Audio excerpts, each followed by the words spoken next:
Hello friends, ഒരു short ഫിലിമിന്റെ review ആണ് ചെയ്യാൻ പോണത്.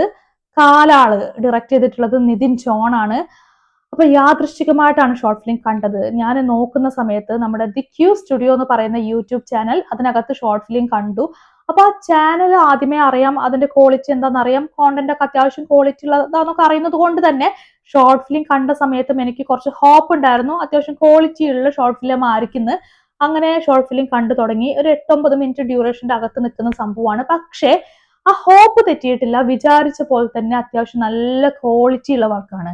കുറെ കൂടി ബ്രില്യന്റ് ആയിട്ട് എടുത്തു വെച്ച വർക്കാണ്, അങ്ങനെ വേണം പറയാൻ. ഇപ്പൊ നിതിൻ ജോണിന്റെ കാര്യം നോക്കുകയാണെങ്കിൽ, ഒരു ഡയറക്ടർ എന്നുള്ള നിലയ്ക്ക് പറയേണ്ട സംഗതിയെ കുറച്ചും കൂടി ബ്രില്യന്റ് ആയിട്ട്, കുറച്ചുകൂടി ക്രിയേറ്റീവ് ആയിട്ട് നമ്മുടെ മുമ്പിലേക്ക് പറഞ്ഞു വെച്ചു. അപ്പൊ ഇതിനകത്ത് ത്രൂ ഔട്ട് കഥാപാത്രങ്ങളായിട്ട് വരുന്നത് മനുഷ്യരുടെ ഫേസ് ഒന്നും വരുന്നില്ല, മനുഷ്യരുടെ കാലുകളാണ് കഥാപാത്രങ്ങളായിട്ട് വരുന്നത്. ആ കാലുകൾ കാണിച്ചുകൊണ്ട് മനുഷ്യരുടെ സ്വപ്നം, നിസ്സഹായാവസ്ഥ, അതിജീവനം, ദാരിദ്ര്യം, അങ്ങനെ ഓരോരോ സംഭവങ്ങൾ, അധികാര പ്രയോഗം തുടങ്ങിയിട്ടുള്ള പല പല ഘടകങ്ങൾ പറയുന്നുണ്ട്.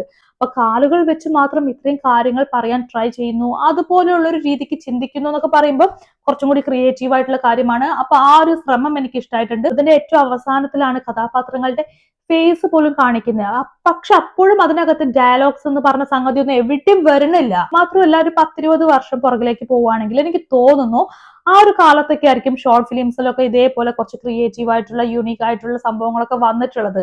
അപ്പൊ അന്നൊക്കെ ഡ്യൂറേഷൻ നോക്കുകയാണെങ്കിൽ പലതും ഡ്യൂറേഷൻ വളരെ കുറവായിരിക്കും. 2 മിനിറ്റ്, 1 മിനിറ്റ്, ചിലപ്പോൾ 1 മിനിറ്റ് പോലും ഉണ്ടായിരിക്കില്ല.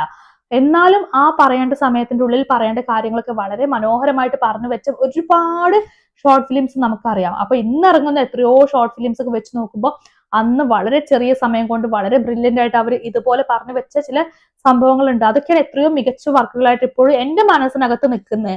അപ്പൊ എനിക്ക് അന്നത്തെ കാലത്ത് അത്രയും ബ്രില്യന്റ് ആയിട്ട് പലരും ചെയ്തു വെച്ച ഷോർട്ട് ഫിലിംസ് ഒക്കെ ആയിട്ട് എനിക്കിത് കണക്ട് ചെയ്യാൻ തോന്നിപ്പോയി. ഇപ്പൊ നിതിൻ ജോൺ എന്ന് പറഞ്ഞ ഡയറക്ടർ എന്താണോ പറയാൻ ഉദ്ദേശിച്ചത്, ആ സംഭവത്തിൽ പുള്ളിക്കാരൻ ശരിക്കും വിജയിച്ചു എന്ന് തന്നെ പറയാം. വളരെ പ്രൊഡക്ഷൻ കോസ്റ്റ് ഒക്കെ നോക്കുകയാണെങ്കിൽ വളരെ കുറഞ്ഞ സംഭവമാണ്, ബഡ്ജറ്റ് ഒക്കെ വളരെ കുറവാണ്. പക്ഷേ അതൊന്നും ഒരു വിഷയമല്ല, ഈ പറയേണ്ട സംഭവങ്ങളൊക്കെ കറക്റ്റ് ആയിട്ട് എത്തുന്നുണ്ട്.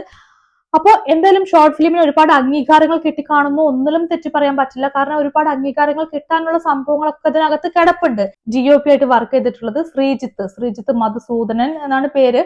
അപ്പൊ അദ്ദേഹത്തിന്റെ വർക്കാണെങ്കിൽ പോലും ഈ പറഞ്ഞ പോലെ ആ ഒരു കഥയിലേക്ക് നമ്മളെ അങ്ങനെ കൊണ്ടുപോകാൻ പറ്റുന്നുണ്ട്. ഭയങ്കര ലൈവ് ആയിട്ടാണ് പുള്ളിക്കാരൻ ആ ഒരു സംഭവങ്ങളൊക്കെ പകർത്തിയെടുത്ത് പ്രേക്ഷകരിലേക്ക് കൊണ്ടുവന്നിട്ടുള്ളത്. അപ്പൊ നമ്മളും കഥയുടെ കൂടെ സഞ്ചരിക്കുന്ന ആ ഫീലിലേക്ക് കൊണ്ടുപോകാൻ പറ്റിയിട്ടുണ്ട്. പിന്നെ എഡിറ്റിംഗ് എടുത്ത് പറയേണ്ട ഒരു സംഗതിയാണ്. ഇതിനകത്ത് കട്ട്സ് കാര്യങ്ങളൊക്കെ വരുന്ന സമയത്ത് ഇതിനകത്ത് പറയാൻ ഉദ്ദേശിച്ച പൊളിറ്റിക്സ് എന്താണോ അതിന് ഏറ്റവും ഉപകാരപ്രദമായ സംഭവമാണ് ഈ പറയുന്ന എഡിറ്റിംഗ് സംഭവങ്ങൾ.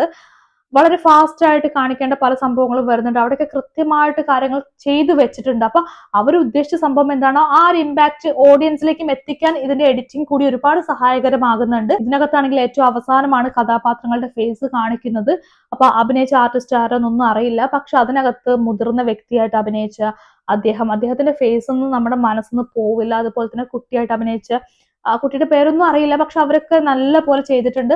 അപ്പൊ എനിക്ക് ഇതിന്റെ പൊളിറ്റിക്സ് ആണെങ്കിലും ഇത് എടുത്തു വെച്ച രീതിയാണെങ്കിലും എല്ലാം കൊണ്ടും വളരെ മനോഹരമായിട്ടുള്ള ഒരു വർക്കായിട്ട് ഫീൽ ചെയ്തിട്ടുണ്ട്. സോ പറ്റുമെങ്കിൽ കണ്ടു നോക്കുക. നിങ്ങൾക്ക് ഇതിന്റെ കഥയാണെങ്കിലും അല്ലെങ്കിൽ ഇത് എടുത്തു വെച്ച ആ രീതിയാണെങ്കിലും ഇതിനകത്തുള്ള പൊളിറ്റിക്സ് ഒക്കെ ആണെങ്കിൽ കൂടി നിങ്ങൾക്കും ഇതൊരു പക്ഷെ റിലേറ്റ് ചെയ്യാൻ പറ്റുന്ന കാര്യമായിരിക്കും എന്നാണ് ഞാനും വിചാരിക്കുന്നത്.